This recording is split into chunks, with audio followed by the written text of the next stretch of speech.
पत्नी उतनी वाचाल और उदंड स्वभाव की थी,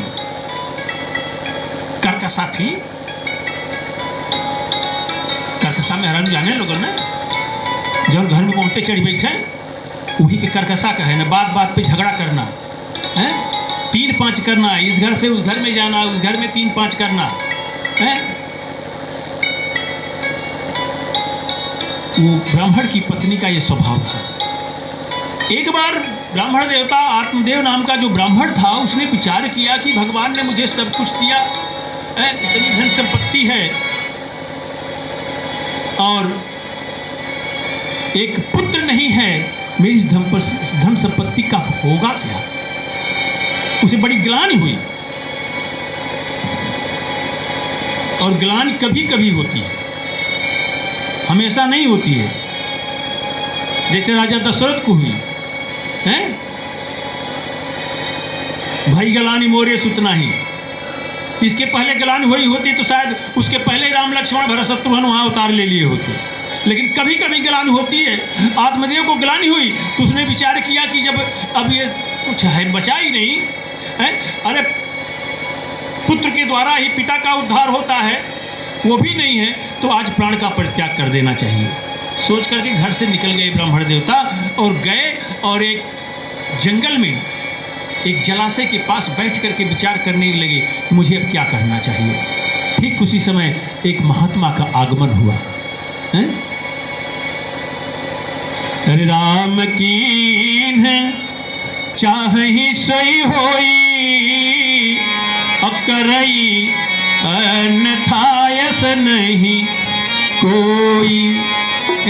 नारायण जो चाहते हैं सब होता है, हम और आप कुछ नहीं कर सकते। गए थे प्राण देने के लिए, लेकिन वहाँ एक संत का आगमन हुआ, और बैठ करके देख रहे हैं संत जी जलाशय के पास गए, जल पिया, और जल पी करके सीधे ब्राह्मण देवता जहाँ पर बैठे हुए थे वहाँ आ गए।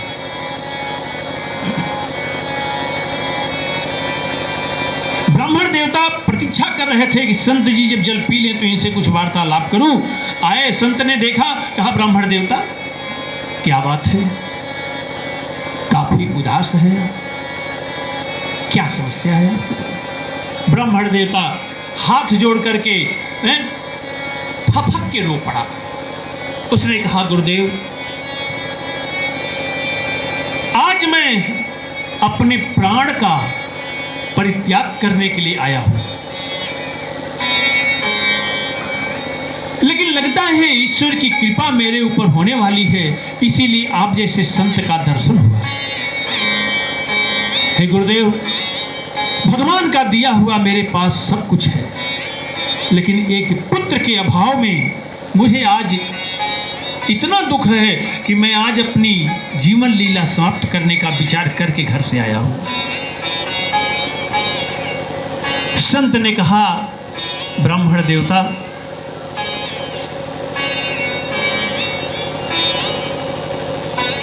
ईश्वर की गति को कोई नहीं जानता।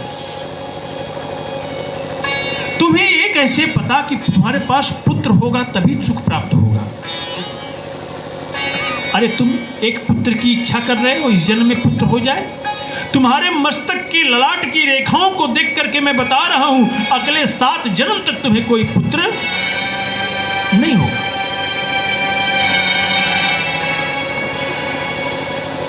ब्राह्मण देवता ने कहा, गुरुदेव, ये तो मैं अपने इस जीवन में देख रहा हूं कि जिस वृक्ष को लगाता हूं वो वृक्ष भी फल नहीं देता, जिस गाय को दरवाजे पर बांधता हूं वो भी बंझा हो जाती है। लेकिन गुरुदेव, आप जैसा संत जीवन में आवे और तब भी कृपा ना हो, आप कुछ प्रयास करिए। संत ने कहा, ब्राह्मण देवता, बड़ा सुंदर उपदेश दिया संत ने। कहा, जानते हुए ये पुत्र पत्नी सब माया का खेल है, संसार का खेल है। हरि की शरण में जाओ, सब सुख प्राप्त होगा तुम्हें। ब्राह्मण देवता ने कहा,